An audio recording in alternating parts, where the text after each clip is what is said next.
Louvado seja nosso Senhor Jesus Cristo. Nós vamos dar continuidade à nossa reflexão e estudo sobre o livro do Eclesiastes.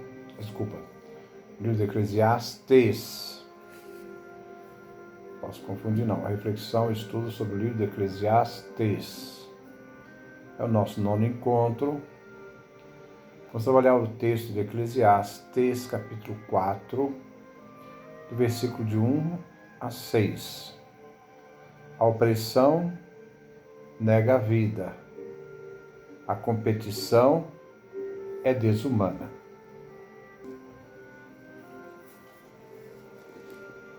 Capítulo 4, versículo 1. Também observei todas as opressões que se cometem sob o sol. Vi os oprimidos chorar, sem que ninguém os consolasse, sem que ninguém os consolasse do poder dos opressores.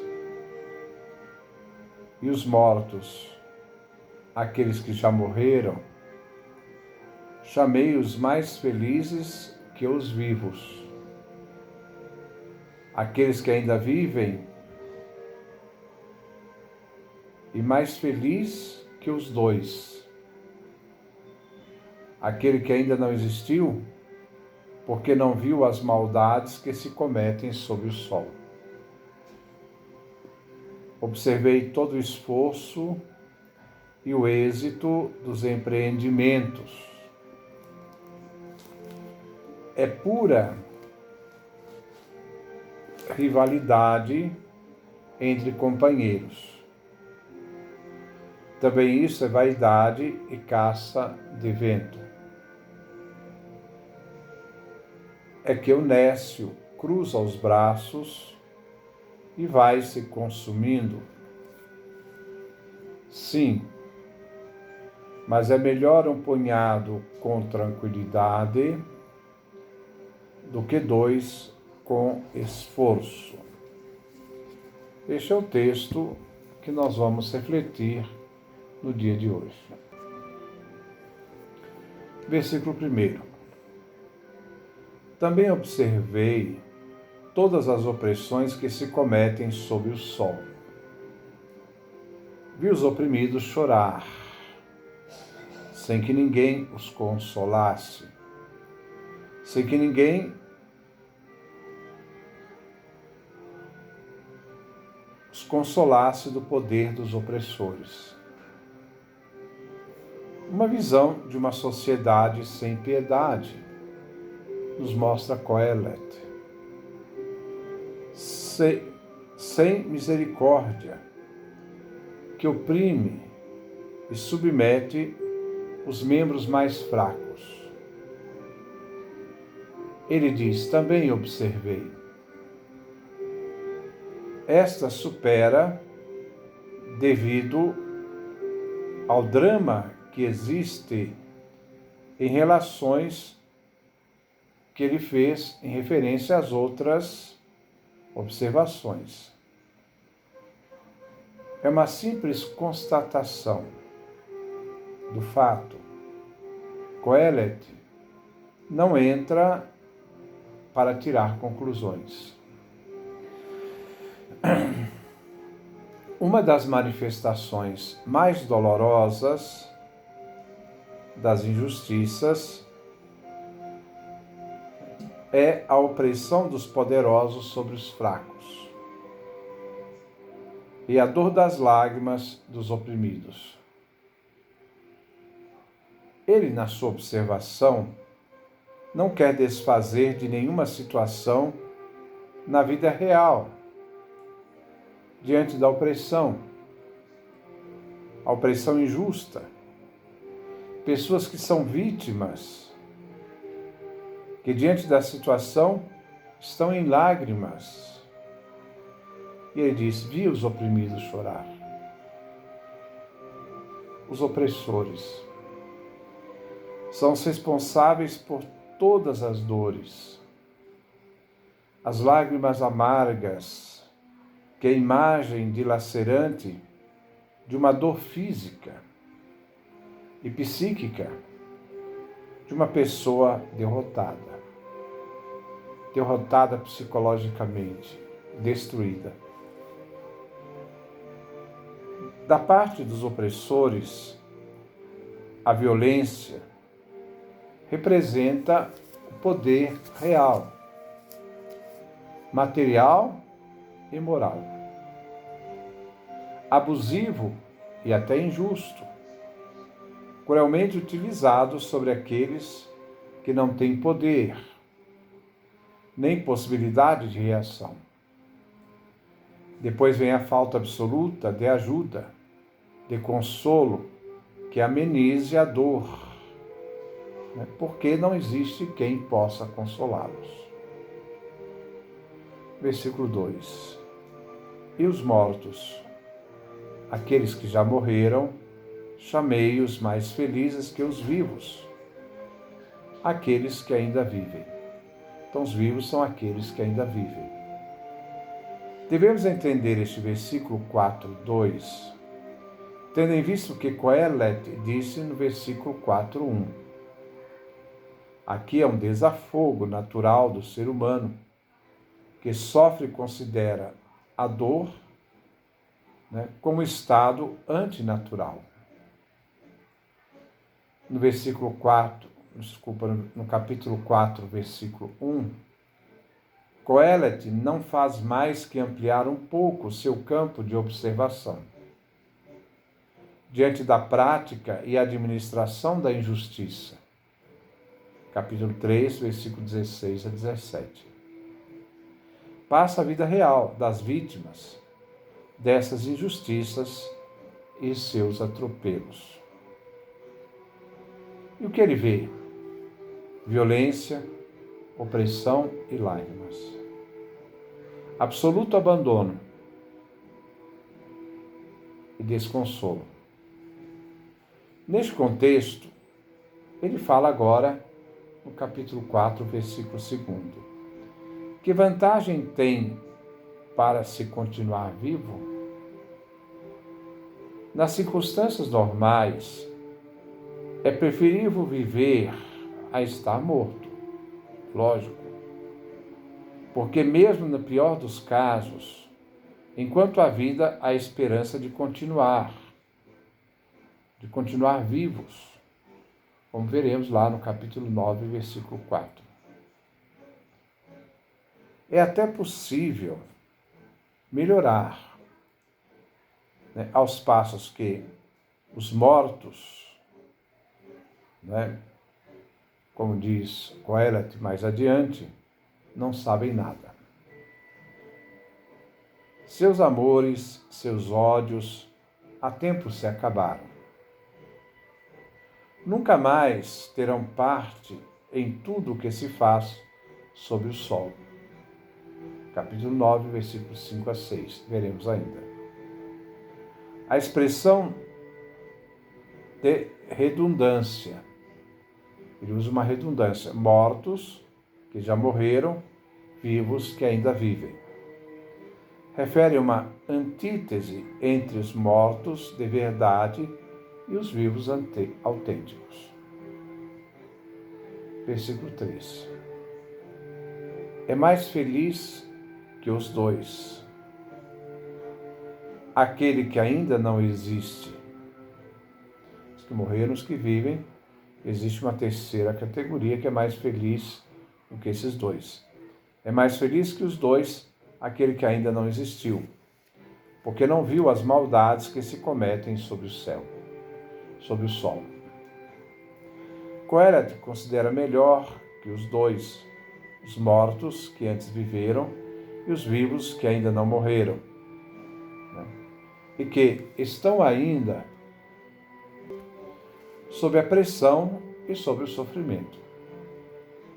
Aqueles, isto é, melhores, que ainda não nasceram, não existem ainda, pois esses não viram as más obras que se fazem sob o sol, e não tiver a possibilidade de sofrer com injustiças e opressões que acontecem na vida. Coelet não chega a maldizer o dia do seu nascimento, como fez Jeremias. Maldito o dia em que nasci, um dia que me deu à luz minha mãe. Não seja bendito. Jeremias, capítulo 20, versículo 14. Ou o próprio Jó, morra o dia em que nasci. Jó, capítulo 3, versículo 3. O trabalho. Versículo 4. Observei todo o esforço e o êxito dos empreendimentos. É pura rivalidade entre companheiros. Também isso é vaidade e caça ao vento. Coelet passa a observar o campo do trabalho, as relações interhumanas, especialmente do tipo comercial. Agora o autor quer observar a atividade produtiva do trabalho humano, onde o ser humano procura o êxito. É uma atividade obsessiva, em que o ser humano busca riqueza e prestígio em tudo que empreende, se escondendo atrás de uma rivalidade agressiva que tudo se torna luta, competição. Nesta luta, não conta nada o que entre os seres humanos mais costumam estimar: a amizade e companheirismo. O ser humano vê no outro um rival, que é preciso vencer ou eliminar. E a vida se torna um campo de batalha. A escala de valores da sociedade, analisada por Coelet, na vida de trabalho, não é a amizade e companheirismo, mas a busca de dinheiro e êxito, prestígio, sacrificando os maus elevados sentimentos. Sacrificando os mais elevados sentimentos. Ele sacrifica o bem, os bons sentimentos. Hoje nós chamamos da indiferença. Coelet conclui: tudo é vaidade, tudo é caça aos ventos. Versículo 5. É que o nécio cruza os braços e vai ser consumido. No versículo 4, vimos Coelet falar sobre a futilidade da vida que gira em torno do afã, pela produtividade, pelo êxito, a qualquer preço. A técnica do autor é de propor antiteticamente duas atitudes do ser humano. Uma é a atitude do vadio, atitude do preguiçoso, que ele chama de nécio. Outra se refere ao melhor, é um punhado, a expressão dele, nós veremos, como veremos no versículo 6. A sabedoria levou aquele que trabalha a ser elogiado, e aquele que é vadio e leva uma vida na vadiagem, que caminha para a ruína, como um ser que deixou passar as oportunidades. O livro dos Provérbios é reflexo dessa sabedoria universal, sobre a preguiça e seus efeitos. Podemos ler: mão preguiçosa empobrece, braço diligente enriquece. Provérbios, capítulo 10, versículo 4. A preguiça arruína-se no sono, o vadio passará fome. Provérbios, capítulo 19, versículo 15. Provérbios, capítulo 24, versículo 33 a 34. Dormir um pouco, cochilar um pouco cruzar os braços, e deitar-se, e chega-te a pobreza do vagabundo, a indigência do mendigo. O nécio desse versículo se identifica com o vadio, o preguiçoso dos provérbios. Os dois cruzam os braços e o resultado é o estado de miséria. Ele vai se consumindo, devora a si mesmo.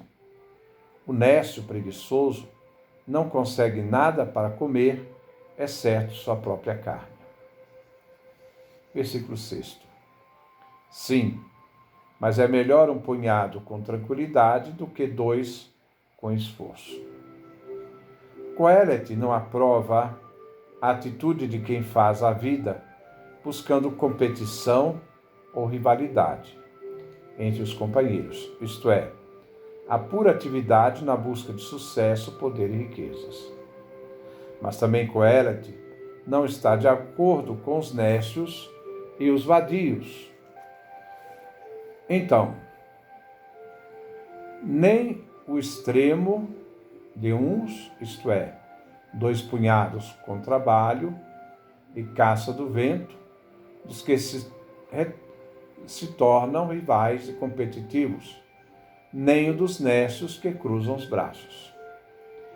Existe uma vida média, um punhado com tranquilidade. Este ideal ensina a desfrutar a vida que Deus nos dá. Jesus lembra: o que serve ao ser humano ganhar o mundo inteiro se ele não consegue desfrutar com tranquilidade e paz de espírito? Aqui é uma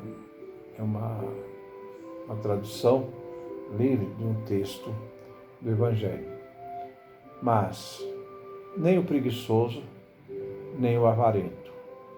Mas na terceira via, viver com dignidade, viver aproveitando tudo aquilo que Deus dá ao ser humano. Isso é uma questão muito atual para os dias de hoje. Que Deus nos dê a sua graça, a sua bênção, sua face resplandeça sobre nós.